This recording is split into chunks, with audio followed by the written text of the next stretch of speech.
cargo Anemos a été baptisé cet après-midi au Havre. Un énorme bateau écolo qui prévoit d'accueillir 40 000 tonnes de marchandises l'an prochain pour un transport décarboné à 95%. Paul Sabio.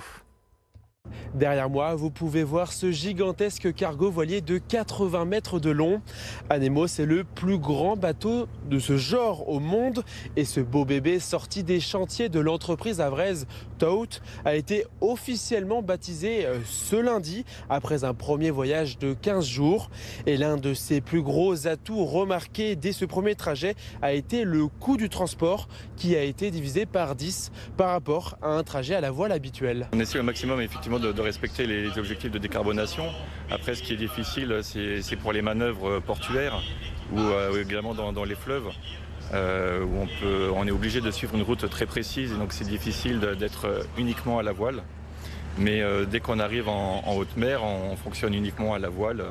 Du début à la fin. Dans les cales du bateau, on trouvait notamment des vins et des spiritueux ou encore du café du torréfacteur Belco qui distribue du café auprès de 1500 restaurateurs à travers le monde.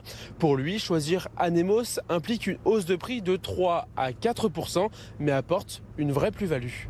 Le choix du transport à la voile et donc d'Anemos, il a été fait d'abord pour être en cohérence avec la stratégie de l'entreprise Belco qui est de développer des filières de cacao et de café durables. Au-delà des sujets environnementaux, on y gagne aussi d'un point de vue de la qualité du café avec un meilleur environnement de stockage, des températures qui sont mieux maîtrisées et un renouvellement de l'air qui est bien meilleur que ce qu'on peut atteindre dans les containers.